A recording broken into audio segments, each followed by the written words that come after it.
Welcome back to Sangamithra TNPSC. Hello friends, இன்றைக்கி நம்ம என்ன டாபிக் பார்க்க போகிறோம்னு பார்த்தீங்கன்னா, ஜிகேயில் இம்பார்ட்டண்டான டாபிக் வட்டமேசை மாநாடுகள் பற்றி தான் பார்க்க போகிறோம். இப்போ பார்த்தீங்கன்னா வட்டமேசை மாநாடுகள் பற்றி ஒரு கொஷின் கண்டிப்பாக குரூப் எக்ஸாமில் கேட்குறாங்க.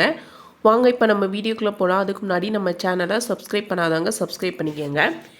இந்த டாபிக் பார்த்திங்கன்னா காந்தி காலகட்டத்தில் வரும் வட்டமேசை மாநாடுகள் டோட்டலாக எந்த பீரியடில் நடந்திருக்குன்னு பார்த்தீங்கன்னா 1930 32 அந்த பீரியடில் ரவுண்ட் டேபிள் கான்ஃபரன்ஸ் அப்படின்னு சொல்கிறாங்க. இந்த வட்டமேசை மாநாடுகள் நடப்பதற்கான காரணம் என்ன அப்படின்னு பார்ப்போம். ஃபஸ்ட்டு பார்த்திங்கன்னா 1927 ஆங்கிலேய ஆட்சியில் ஆங்கிலேயர்கள் சைமன் குழு அப்படின்னு ஒரு குழுவை அமைச்சிருப்பாங்க. அந்த குழு தனது அறிக்கையை 1929 சமர்ப்பிச்சிருக்கும். 1927 சைமன் குழு அமைக்கிறாங்க.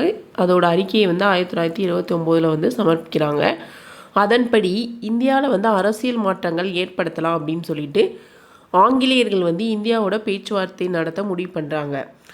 ஆனால் இந்தியாவில் அந்த டைமில் சட்ட மறுப்பு இயக்கம் நடைபெற்றிருக்கு. 1930 சட்ட மறுப்பு இயக்கத்தை காந்தியடிகள் தொடங்கி அது இந்தியாவில் நடந்துக்கிட்டு இருக்கிறதுனால பேச்சுவார்த்தை நடத்த முடியாது. அதனால் ஒரு கான்ஃபரன்ஸ், அதாவது வட்டமேசை மாநாடுகள் மாதிரி ஒரு இதை இந்தியர்களை லண்டனுக்கு வர வச்சு அவங்கள்ட்ட நம்ம அரசியல் மாற்றங்களை பற்றி சொல்லலாம் அப்படின்னு ஆங்கிலேயர்கள் நினைக்கும் போது இந்த வட்டமேசை மாநாடுகளை நடத்துகிறாங்க. 3 வட்டமேசை மாநாடுகள். இதில் முதல் மற்றும் 3வது வட்டமேசை மாநாடில் காங்கிரஸோட பிரதிநிதிகள் யாருமே பங்கேற்றிருக்க மாட்டாங்க.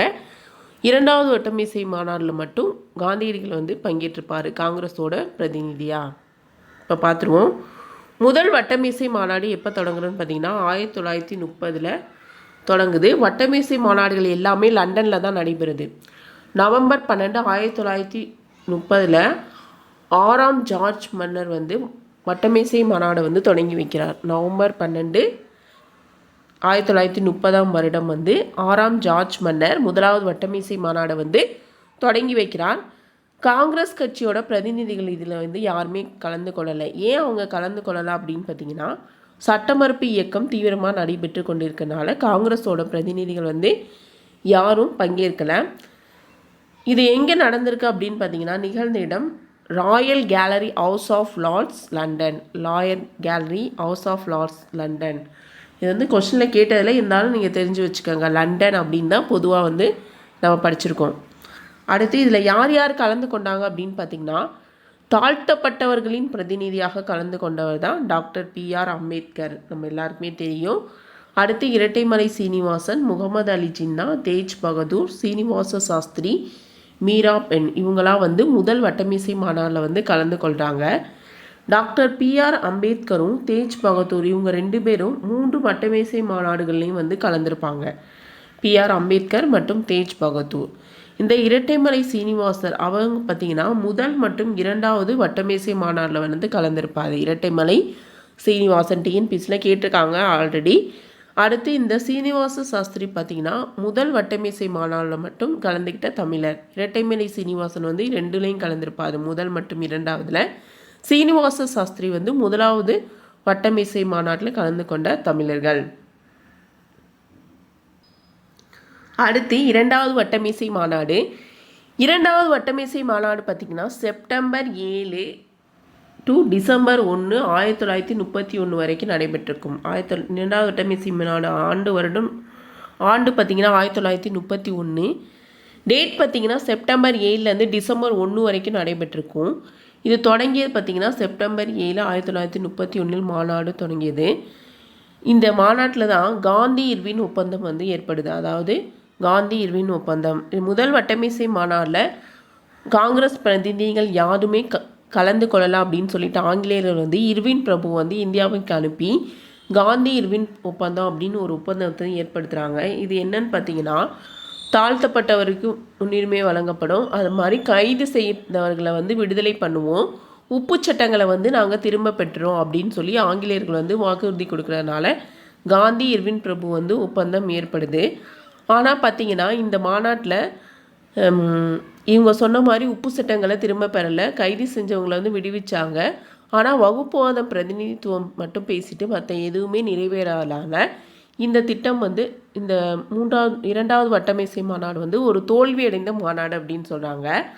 இதில் யார் கலந்து கொள்கிறா அப்படின்னு பார்த்தீங்கன்னா, காந்தி எர்பின் ஒப்பந்தத்தின்படி காந்தியடிகளும் சரோஜினி நாயுடும் காங்கிரஸோட பிரதிநிதிகளாக வந்து பங்கேற்கிறாங்க. அதுக்கப்புறம் பிஆர் அம்பேத்கர், முகமது அலி ஜின்னா, ஜேகர், தேஜ் பகதூர், இரட்டைமலை சீனிவாசன் இவங்கெல்லாம் பார்த்தீங்கன்னா இரண்டாவது வட்டமேசை மாநாட்டில் கலந்து கொள்கிறாங்க. முதல் வட்டமேசை மாநாட்டில் பார்த்தீங்கன்னா தொடங்கி வைக்கிறாங்க. எங்கன்னா லண்டனில் 6ஆம் ஜார்ஜ் மன்னர் வந்து தொடங்கி வைக்கிறாங்க.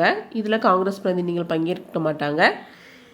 அதனால காங்கிரஸ் பிரதிநிதிகளை வந்து பங்கேற்க வைக்கணும் அப்படின்னு சொல்லிட்டு காந்தி இர்வின் ஒப்பந்தம் வந்து ஏற்படுத்தி காந்தியடிகளை வந்து வட்டமேசை மாநாடுக்கு அழைச்சிட்டு வராங்க. அப்படி இருந்தும் ஆங்கிலேயர்கள் அவங்க சொன்ன வாக்குறுதிகளை நிறைவேற்றாதனால மீண்டும் சட்டமறுப்பு இயக்கம் வந்து இரண்டாவது வட்டமேசை மாநாடு முடிஞ்சதுக்கப்புறம் தொடங்குது. மீண்டும்